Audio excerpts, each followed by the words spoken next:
আমাকে যখন বাইরে দেওয়ার জন্য যখন নিয়ে গেছিলাম, সারা রাত 12টার পর থেকে 5:30 পর্যন্ত, ভোর 5:30, তখন আমি জেলখানায়। ওই সময় 6:15-তে ফজরের নামাজ পড়া হতো শীতের দিনে, এই সময় আর কি। তো আমি ওই সময় আমি সবকিছু আমি বুঝে ফেলেছিলাম যে কি আজকে হয়তো আমার শেষ দিন হতে পারে। তো আমি আল্লাহর কাছে শুধু একটা কথাই বলেছিলাম যে আল্লাহ, আমার যেন শহীদের মৃত্যু আল্লাহ আপনি দান করুন।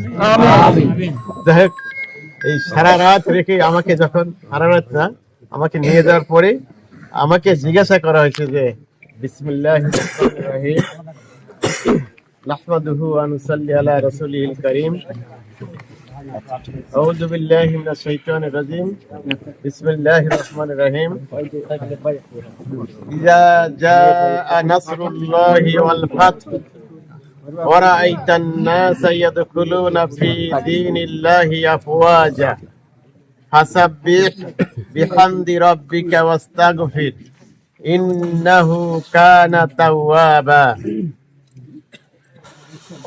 আমার সম্মানিত আসন পরিচালক, আমাদের মাঝে উপস্থিত রয়েছেন ভাঙ্গুড়া উপজেলা শাখার সম্মানিত আমির ডক্টর মৌলানা মহিরুদ্দিন, ফরিদপুর উপজেলা আমির ভাই মৌলানা আবু তালিব, সাবেক উপজেলা ফরিদপুর উপজেলার আমির এবং সাবেক উপজেলা পরিষদের, ফরিদপুর উপজেলা পরিষদের সম্মানিত ভাইস চেয়ারম্যান, সাবেক ভাইস চেয়ারম্যান জনাব সাফিনুল ইসলাম। আমার এখানে উপস্থিত রয়েছেন আমাদের এই ভাঙ্গুড়ার কৃতি সন্তান, পাবনা জজ কোর্টের সম্মানিত এপিপি জনাব অ্যাডভোকেট আমিনুল ইসলাম ভাই। আমাদের মাঝে উপস্থিত রয়েছেন আমার অত্যন্ত স্নেহাস্পদ ফরিদপুর ইউনিয়নের সাবেক চেয়ারম্যান, আমার অত্যন্ত স্নেহাস্পদ রবিউল করিম সরকার সহ বিভিন্ন পর্যায়ে নেতৃবৃন্দ, সম্মানিত বাহার ভাই, আসনের সদস্য সচিব মৌলানা মুজিবুর রহমান সহ সম্মানিত দায়িত্বশীল বিন্দু, প্রিয় ভাঙ্গুড়াবাসী, চাটমোহরবাসী এবং ফরিদপুরবাসী, আসসালামু আলাইকুম। আল্লাহ তাআলা সূরা নাসরে যখন কোনো বিজয় হয়, কোনো সফলতা আসে জীবনে, সেই সফলতার একটা বিজয় উৎসব পালন করতে হয়, সফলতার বিজয় উৎসব পালন করতে হয়। এই বিজয় উৎসব পালন করার জন্য আল্লাহ রাব্বুল আলামিন সূরা নাসরে 4টা দফা কর্মসূচি দিয়েছেন। 4 দফা কর্মসূচির মধ্যে দিয়ে যে কোনো সফলতা, সেটা ব্যক্তিগত সফলতা হোক, পারিবারিক, সামাজিক এবং রাষ্ট্রীয়ভাবে যে কোনো সফলতাই আসুক না কেন, এই সফলতার বিজয়, এই বিজয়ের উৎসব পালন করতে হবে 4টা কর্মসূচির মাধ্যমে। 1 নম্বর হলো আল্লাহর প্রশংসা করতে হবে, আলহামদুলিল্লাহ। এই সফলতা এবং এই বিজয় কে দিয়েছেন? আল্লাহ তাআলা। এই জন্য সর্বপ্রথম কর্মসূচিটা হলো আলহামদুলিল্লাহ, আলহামদুলিল্লাহ, আলহামদুলিল্লাহ। এরপরে সুবহানাল্লাহ, সুবহানাল্লাহ। 3 নাম্বার হলো আস্তাগফিরুল্লাহ, আস্তাগফিরুল্লাহ। আর 4 নাম্বার হলো ওয়া আতুবু ইলাইহি, ওয়া আতুবু ইলাইহি। এটাই হলো সূরা নাসরের মূল কথা। সূরা নাসরের এই 4টা মূল নীতি, অর্থাৎ 4টা কর্মসূচি, যে কোনো সফলতার পরে এই 4টা কর্মসূচি দিয়েই মূলত আসলে এই বিজয় উৎসবটা পালন করতে হবে, উদযাপন করতে হবে। এই জন্য আমি আপনাদেরকে বিনীত অনুরোধ করব, যেটা আমাদের সম্মানিত আসন পরিচালক মহোদয় তিনি ঘোষণা করেছেন কেন্দ্রীয় কর্মসূচির আলোকে। তো আমরা এই সূরা থেকে আমরা এটাই শিক্ষা নিলাম যে কি এই বিজয় এসেছে কার কাছ থেকে? আলহামদুলিল্লাহ।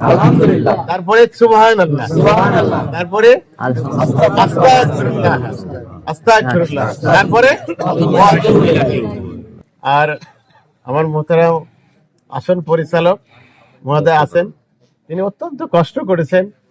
আমাদের সাবেক আসন পরিচালক আমাদের অ্যাডভোকেট আমিনুল ইসলাম ভাই, তিনি অত্যন্ত অনেক পরিশ্রম করেছেন। আমার উপজেলা আমির, আমার সদস্য সচিব, তারপরে আমার ফরিদপুর উপজেলা আমির আমার শাফিনুল ইসলাম ভাই সহ চাটমোহরের সকল আমাদের সংগঠনের যারা সকলেই দায়িত্ব পালন করেছেন, অত্যন্ত নিরলস ভাবে তারা অত্যন্ত কঠোর পরিশ্রম করেছেন। আল্লাহ তাআলা আপনারাও এরকমই পরিশ্রম করেছেন, কি বলেন? হাড় ভাঙা খাটুনি খেটেছেন না? খেটেছেন। তো আল্লাহ তাআলা আমাদের এই সকলের এই পরিশ্রমকে আল্লাহ তাআলা কবুল আর মঞ্জুর করুন, রব্বুল আলামিন। এই দুনিয়ার এই বিজয়, এই বিজয় নয়, আল্লাহ আপনার কাছে কায়েমুল বাক্যে দোয়া চাই, কায়েমুল বাক্যে আপনার কাছে ভিক্ষা চাই। সেটা হলো আমরা যে কষ্ট করেছি, আমাদের এই কষ্টগুলো আল্লাহ আপনি কবুল আর মঞ্জুর করুন। আমাদের এই দুনিয়ার যে কষ্ট, এই কষ্টের মাধ্যমে আল্লাহ আপনি আমাদের আখিরাতের কষ্টকে আপনি দূর করে দেবেন। সম্মানিত উপস্থিতি, আমাকে যখন ট্রান্সফারে দেওয়ার জন্য যখন নিয়ে গেছিলাম, সারা রাত 12টার পর থেকে 5:30 পর্যন্ত, ভোর 5:30, তখন আমি জেলখানায়। ওই সময় 6:15 ফজরের নামাজ পড়া হতো শীতের দিনে, এই সময় আর কি। তো আমি ওই সময় আমি সবকিছু আমি বুঝে ফেলেছিলাম, দেখি আজকে হয়তো আমার শেষ দিন হতে পারে। তো আমি আল্লাহর কাছে শুধু একটা কথাই বলেছিলাম যে আল্লাহ আমার যেন শহীদের মৃত্যু আল্লাহ আপনি দান করুন। যাই হোক, এই সারা রাত রেখে আমাকে যখন, সারা রাত না, আমাকে নিয়ে যাওয়ার পরে আমাকে জিজ্ঞাসা করা হয়েছে যে প্রফেসর সাহেব আপনার কেমন আছেন? আমি বললাম যে আলহামদুলিল্লাহ আমি ভালো আছি ভাই। তো বললাম যে আজকে রাতের খাবারটা কেমন হয়েছিল? তা আমি বললাম যে ভাই আমি তো রাতে খাবার খাইনি। তার মানে আমি রাতে খাবার খেয়েছিলাম না, রাতের খাবারটা আমি খাই নেই।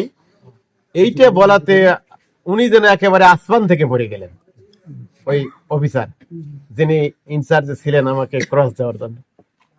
এখন ওনার আল্লাহ তাআলা ওনাকে এই শুভ বুদ্ধি উদয় করে দিচ্ছেন যে একটা মানুষ, একটা নিরপরাধ মানুষ, একজন প্রফেসর মানুষ, তাকে তিনি জামিন পাইলেন। জামিন পাওয়ার পরে আমাদের আদেশ দেওয়া হলো যে জেল গেট থেকে তাকে আবার গ্রেফতার করা হলো। গ্রেফতার করে আমরা তাকে অন্ধকার ঘরে আমরা রাখলাম। রাখার পরে আজকে আবার সিদ্ধান্ত দেওয়া হলো যে কি তাকে ফাইনাল দিতে হবে। তো অথচ আমি তো আজকে আমার আন্ডারে ছিল, তাকে ফাইনাল দেবো, অথচ আমি তো তাকে খাবার দিতে পারিনি।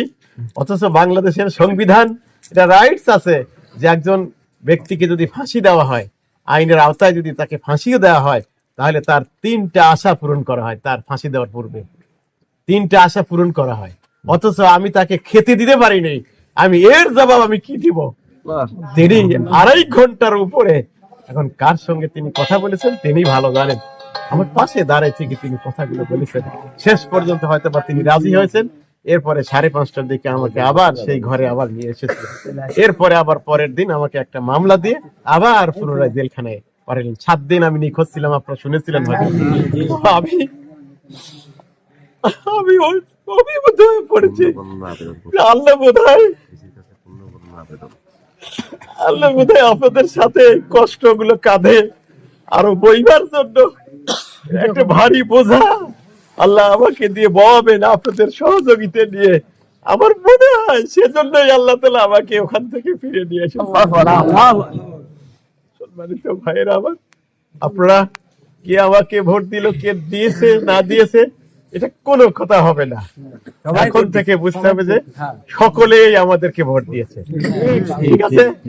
সকলেই আমাদেরকে ভোট দিয়েছে, কারণ সকলে ভোট না দিলে কি আমরা বিজয়ী হতে পারতাম?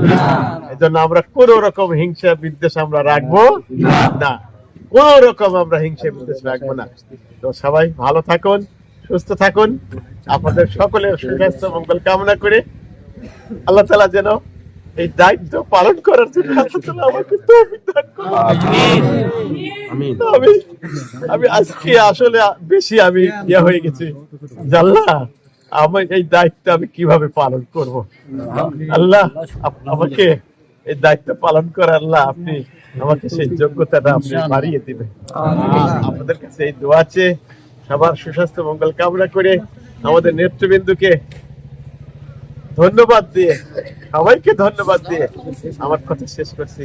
আসসালামু আলাইকুম ওয়া রাহমাতুল্লাহি ওয়া বারাকাতুহু।